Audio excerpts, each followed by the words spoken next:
Hey everybody, HomeSliceHenry here, and in today's video, I'm going to be showcasing the Master League team that I used to climb all the way up past 3,500 ELO. This is only my second time ever hitting 3,500 ELO, and my first time in over a year, so it's definitely good to be back. Today, I'm going to be showcasing the team that I used, as well as breaking down the strategy employed and my thought process behind the team, so it will be a bit of a longer intro. I will have a timestamp if you're wanting to skip the analysis and just go straight to the battles. The team follows a pretty standard archetype, and that is Steel Double Dragon. On the lead, my steel of choice is Solgaleo. Solgaleo, with its Psychic and Steel typing, is incredibly good at shutting down the anti-dragons in the meta, the most common of course being Dialga, as well as the fairy types Xerneas and Zacian.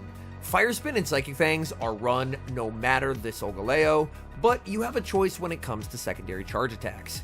I've run Flamethrower, I've run Iron Head, but I think in this current meta, Solar Beam is the way to go. With the rise of Landorus, a lot of people have been choosing to run Kyogre, as it's basically the one thing that can guarantee switch advantage versus Landorus, so having Solar Beam as a get out of jail free card to me feels like a must.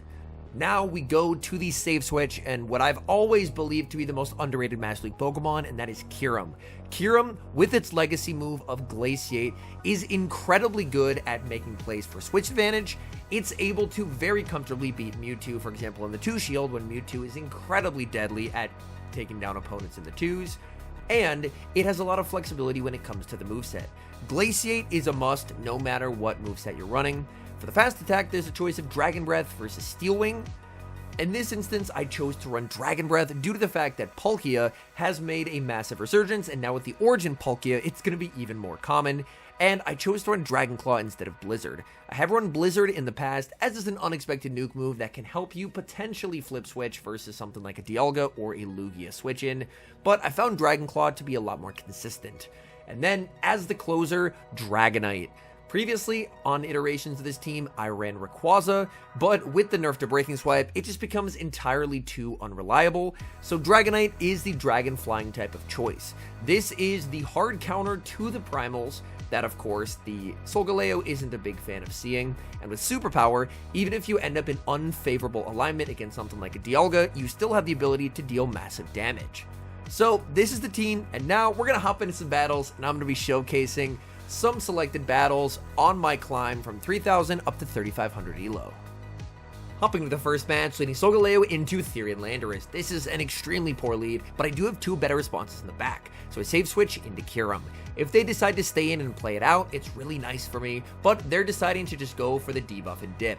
They go for the Sandsear Storm. I'm never going to be shielding the Sandsear there, because I know that debuffed, I'm way less likely to be able to flip switch. So I'm not going to prioritize switch as much as I'm going to prioritize energy advantage.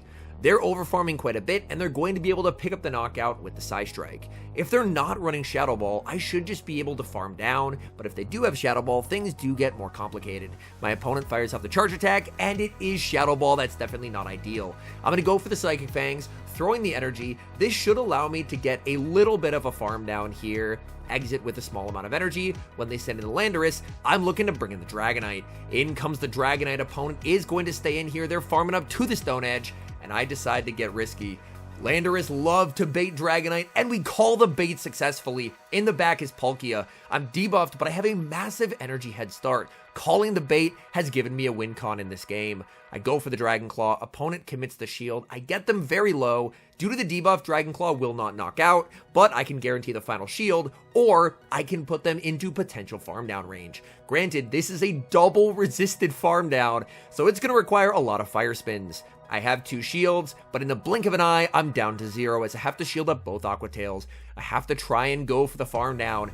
I'm going to be able to exit with a ton of energy. Opponent sending in the Landorus. I'm going for the Psychic Fangs bait. Let's see, do they end up shielding? The Psychic Fangs get shielded, going for another one. This has to KO. They're at -1 defense. The Psychic Fangs picks up the knockout, and despite terrible alignment throughout, we're able to get the win.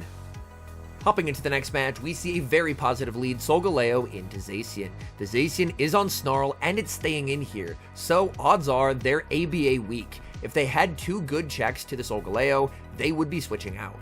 They're going to go for the close combat. Since I'm running best buddy boost on my Solgaleo, I win charge attack priority over Zacian even if they themselves are best buddy equipped. I'm able to grab a shield from the opponent. I'm going to be shielding myself. Their defense is now going to be 4 stages debuffed. They save switch into Mewtwo, and I'm going to respond with Kyurem.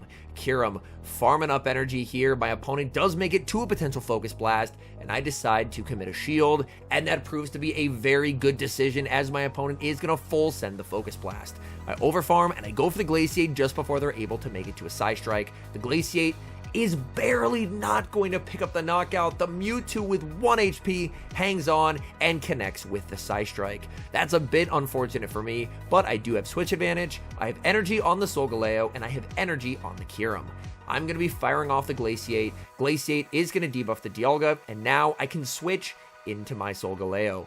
I'm firing off the Psychic Fangs. Psychic Fangs is going to be no-shielded by my opponent. They're going to send in the Zacian. Zacian will immediately be met with the Psychic Fangs. The Psychic Fangs is going to connect, farming up, going for the Psychic Fangs, and again, I win charge attack priority. The best buddy boost on Solgaleo is what you want to best buddy on this team. Additionally, if you're going up against a level 50 Zacian and you have a 15 attack Solgaleo, you actually do 1 more damage per fire spin by having it best buddied. They're debuffed, so I can Dragon Breath farm down with the Dragonite, exit a couple Dragon Breaths off a superpower, and despite the fact that they kind of overloaded the Solgaleo there, we're still able to take the win. Picking up another positive lead in the next match as I lead Solgaleo into Dialga. Opponent save switches into Mewtwo, and I'm going to send in Kyurem. Kyurem wins the 2-shield, and it doesn't matter which Psy Strike you elect to shield.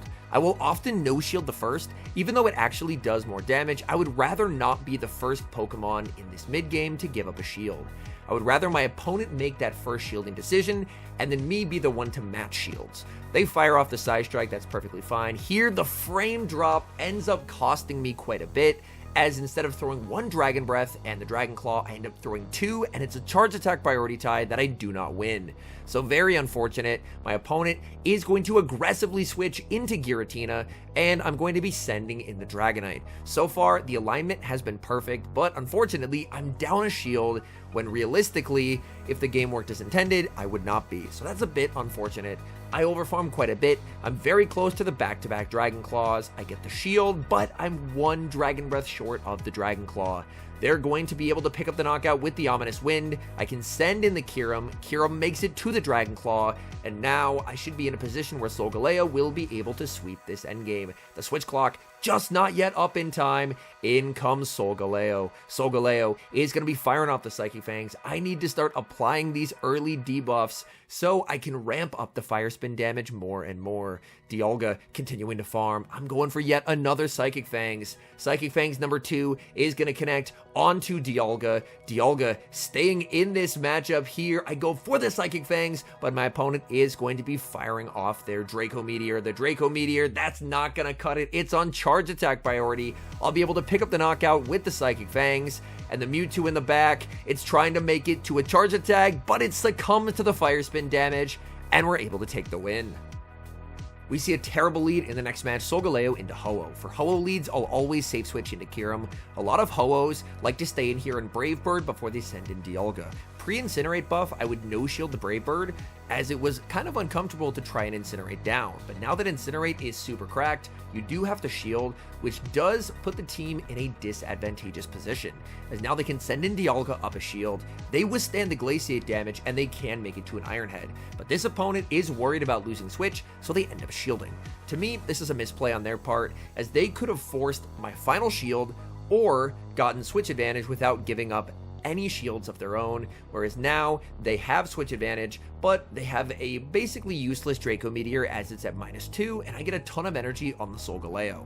They're energy dry on that Ho-Oh, so when they send in the Ho-Oh, I can send in Dragonite. They're 3 Incinerates off a move, so I can make it to a Dragon Claw before they're able to make it to their Brave Bird. And this Dragon Claw would get them very, very low. They're going to actually commit the shield, and in the back, they have Zekrom. Zekrom will not be knocked out here by a Dragon Claw, but a Dragon Claw is going to get them pretty low. From here, I see a pretty clear win con. It's just saving the shield for the Solgaleo. They pick up the knockout with the Crunch. I'm able to get the farm down. In comes the Ho-Oh, and I'm going for the Psychic Fangs. I can pretty comfortably win this with a double Psychic Fangs at this point, but Unfortunately, I've had Solar Beam on here for a couple battles and haven't seen any Kyogre, so I decided to have a little bit of fun with it. This battle is actually done on stream, and I decide to Solar Beam a Ho-Oh for a win. So, another really awful lead, but the team is able to fight back and get the win. Moving to the next match, Solgaleo vs Mewtwo. Whether it's Shadow or regular, you'll want to immediately safe switch into Kyurem. A lot of Mewtwo's love to go for a Psystrike and dip into Dialga play, so if they stay in and go for a Psystrike, I will never ever shield it as the Kyurem. Because if they send in Dialga, then you're in that awkward spot I was talking about where you don't have switch and you're down a shield. So if they stay in Psystrike, I will always no shield, as it doesn't matter what Psystrike you shield as the Kyurem to win the 2s. But in this game, they actually decide to just send in the Dialga right away. So I get to exit with a ton of energy here. My opponent is going to send in the Mewtwo, and I'm going for the Solar Beam. Come on. Please, they shield the beam. I send in the Dragonite. They're farming up a ton of energy, and in the back, unfortunately, they have Xerneas. I put this game in here because I do think it's instructional to learn about how to play the Mewtwo lead. I've watched a lot of people try the team, and with the Mewtwo leads, when they stay in Psystrike, they'll shield it, and then the team just kind of falls apart. Whereas no shielding the Psystrike if the lead Mewtwo stays in and Psystrikes the Kyurem, I think is an integral part of the team. Whereas in this instance, I was basically just triple hard countered. Like, well, not triple hard countered per se, but a lost lead, and they have 2 anti-dragons in the back, and I have 2 dragons. I can try and play out of it, but realistically, I don't have a win con, as they have a Shadow Ball banked on the Mewtwo, so as long as they make 2 close combats, they're going to be able to win. This kind of hard counter loss is honestly not the losses that I worry about. In a game of blind 3s, over the course of 25 battles throughout a day, you're going to have some games where you're just triple hard countered. You can try your best to play out of it, and you should try your best to play out of it, but if you end up losing those games, those are low percentage win games anyway. Try and focus more on the winnable games and how you can play better. For Palkia lead, I like to stay in, go for a Psychic Fangs, and then send in Kyurem.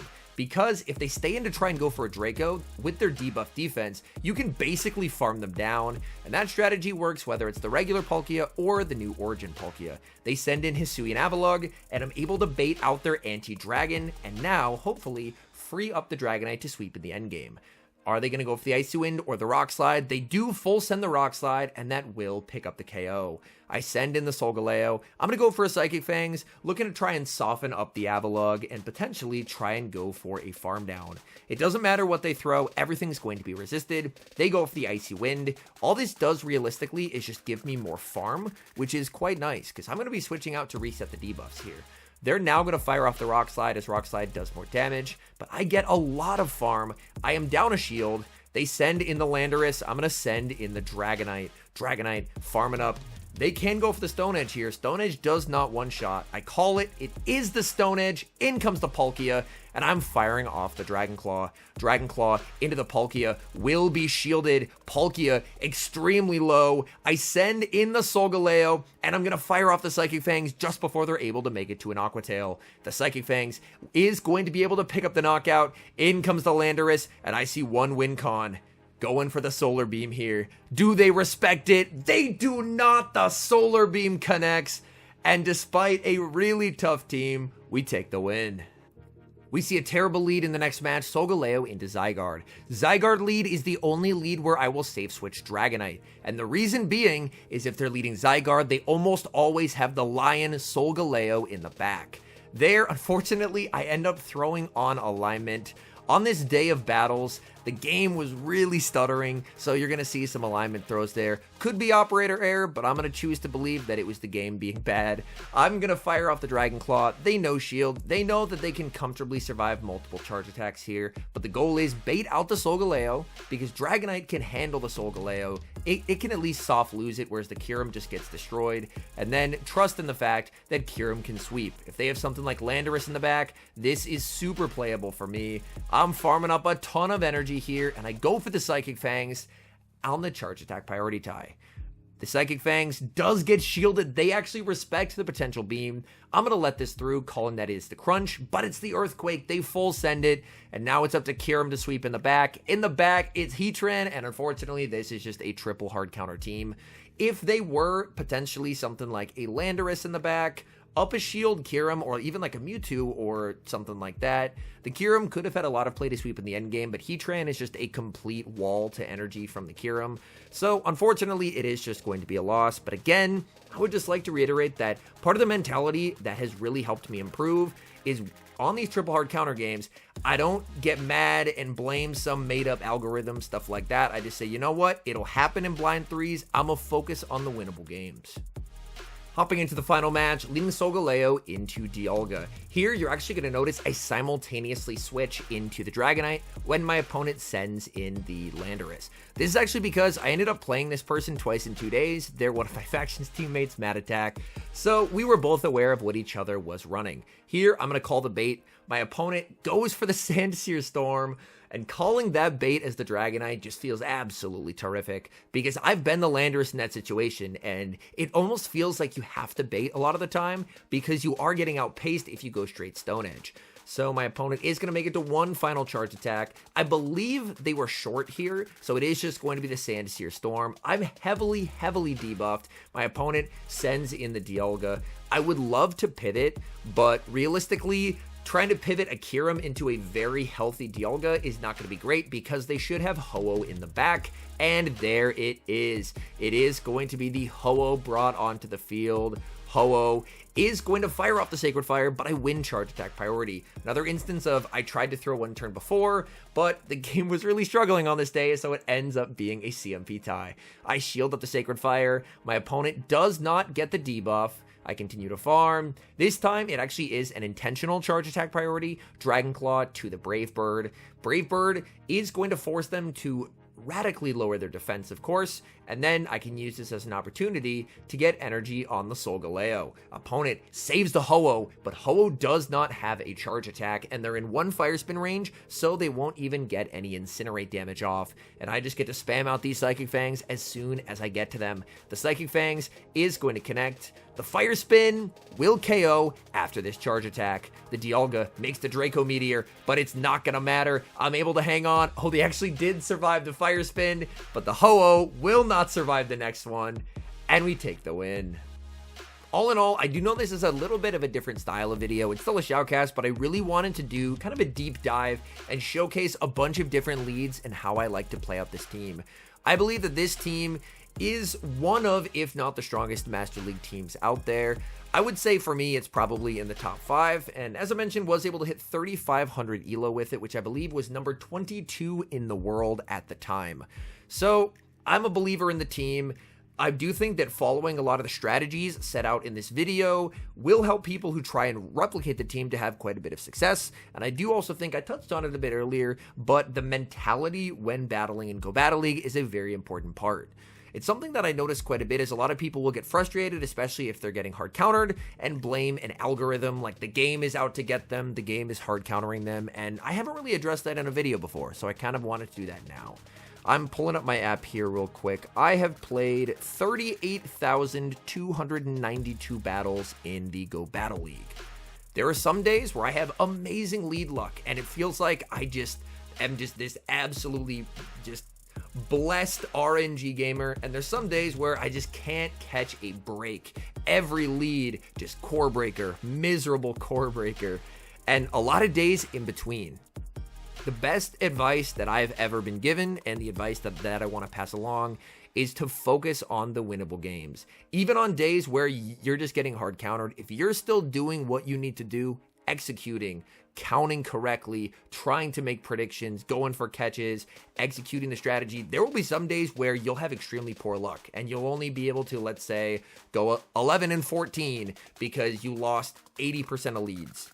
But if you keep at it, if you stay the course, if you try not to let like those hard counter games frustrate you, in the long run, if you keep executing at a high level, you will get the results that you're looking for. And that mentality has been extremely helpful for me in terms of someone who, when I first started, was unable to, this was, I think, season 1, and now we're season 17, I think. So a ways back, someone who really struggled even to hit veteran. I was extremely frustrated. The game felt almost impossible, but I've really put in a lot of work since then to try and improve, not only in terms of my abilities working on learning counts, working on devising strategies. So even if I see a lost lead, I'm not automatically assuming it's a loss. Having strategies, as we see in the video, there were quite a few lost leads there that ended up being wins. And figuring out ways that even if you see unfavorable teams, how do I go about it? How can I play it better and try and get wins? And who knows? If you keep at it, if you put in the work, then you yourself might end up doing what I did and hitting 3,500 ELO. Anyways, thank you guys so much for watching. If you're enjoying the content, make sure to leave a like and subscribe to the channel if you haven't. And a special thank you as always to our members here on YouTube. The support guys provide is sincerely appreciated. So thank you guys oh so very much. And until next time, I've been HomeSliceHenry.